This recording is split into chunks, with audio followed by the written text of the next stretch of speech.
Hi, Steph here from Find Me Riveting with Steph Calvert. I'm in my gloriously lit stairwell again.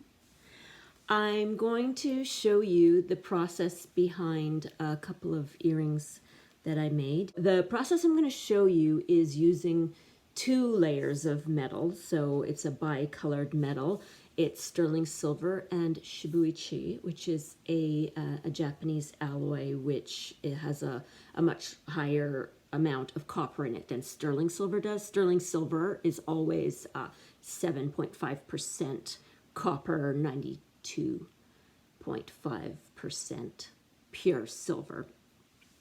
Incidentally, it's that copper that results in the tarnish or oxidation that we often don't want, but sometimes can use as a style aspect. The bi-colored metal is a very, very simple version of a more complex and visually interesting form of metal called mokumagane, which that translates from Japanese into like wood grain metal. So the technique there is multiple layers of different metals fused together. And when you grind or take away parts of the metal and then continue to roll it or hammer it so that it's a uniform thickness, those under layers get exposed and pushed up to the surface. So maybe I'll show you an example of how mokumagane patterning can look.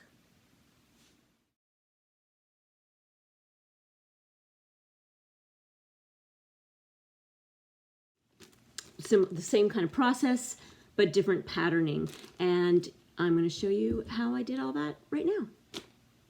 But I want to try 2 different methods of patterning today. So the first thing I'm going to do is mark this out to divide this into 2 so I can do 2 different kinds of patterning. Just in case it's not completely square, I want to make sure those markings are going to line up. Yeah, and that's very consistent.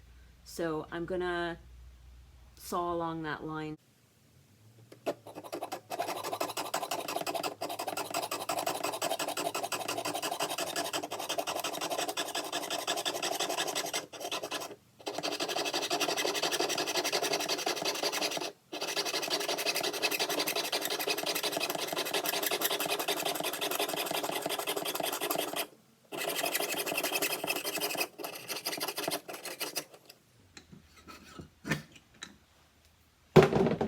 And because I'm a total boss, that's pretty much 2 perfect pieces. Okay, so the first one I'm going to try, okay, since this is a bi-layer, if I pattern it from the top, I'll end up filing away more of the shibuichi and bringing the silver up exposed. So the first one I'm going to try is a ridge texture. This is not a problem. The source I got this from, they've marked what it is, which is good for me to know what it is. I'm not going to be concerned about that.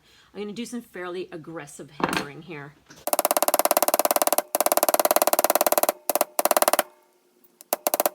That produces a really, really nice effect. But what I need to do is make sure, see how it's kind of curved a little bit? I want to flatten that out.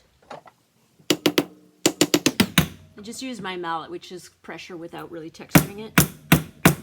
Okay, so then there's still a texture on there. And when I file away, the stuff that's high is going to be removed, but the stuff that's low is not.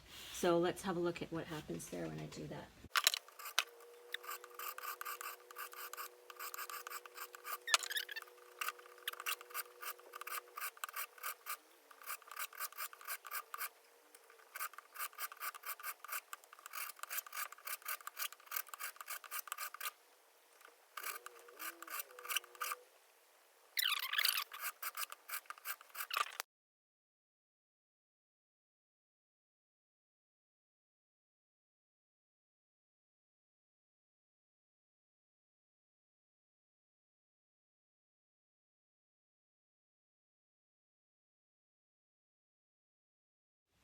I'm choosing to stop here because in some areas the shibuichi is completely gone.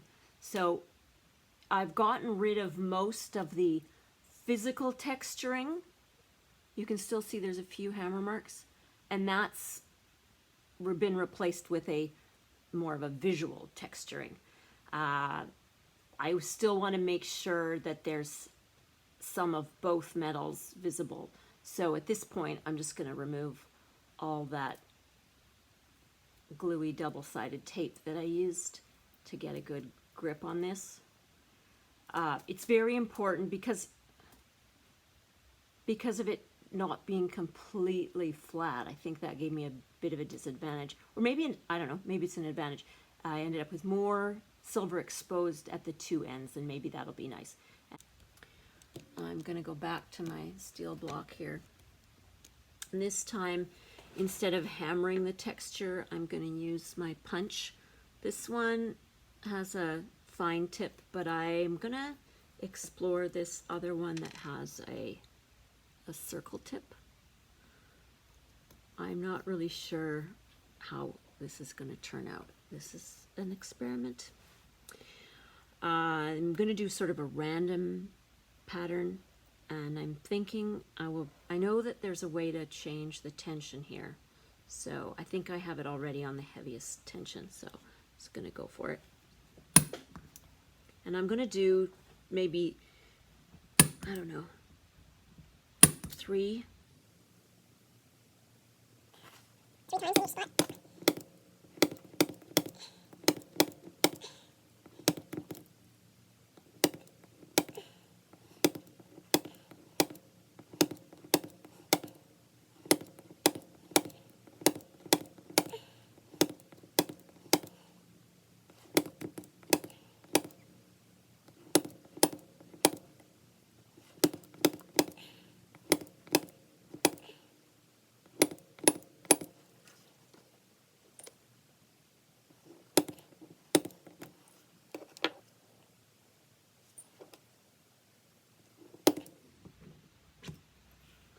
lighter ones near the edge there because they're going to deform things a little bit.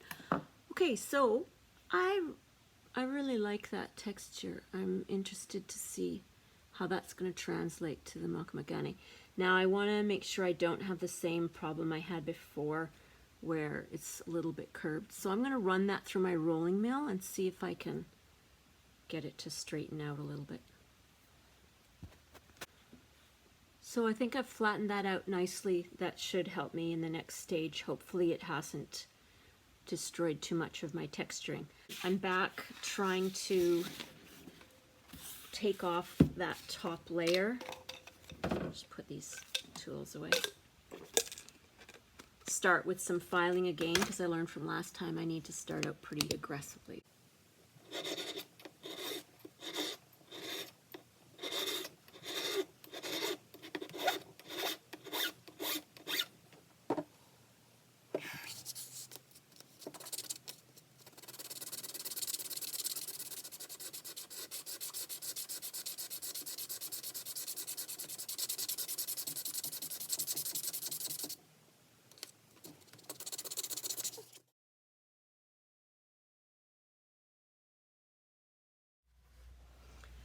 I now have my two patterned pieces of bimetal. There's the one texture and the other one. Now what I've decided I want is to purely have the texture come from the difference in metal colors, not to have any actual physical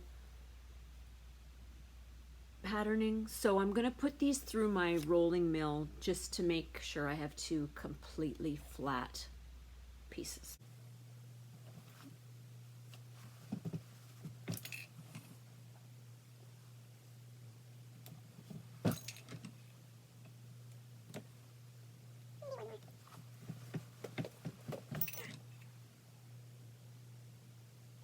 The interesting thing that's happening here is that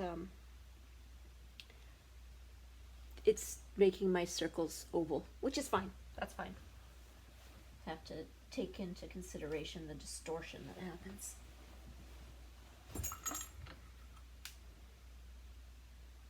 All right, there's still a tiny bit of texture there, so try this.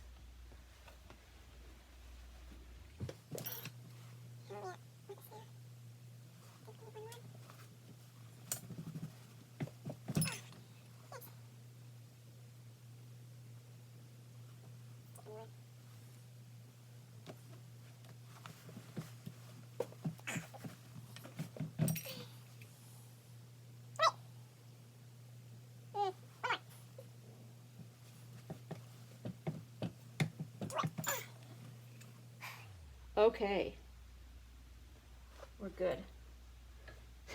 Look how much wider that piece ended up.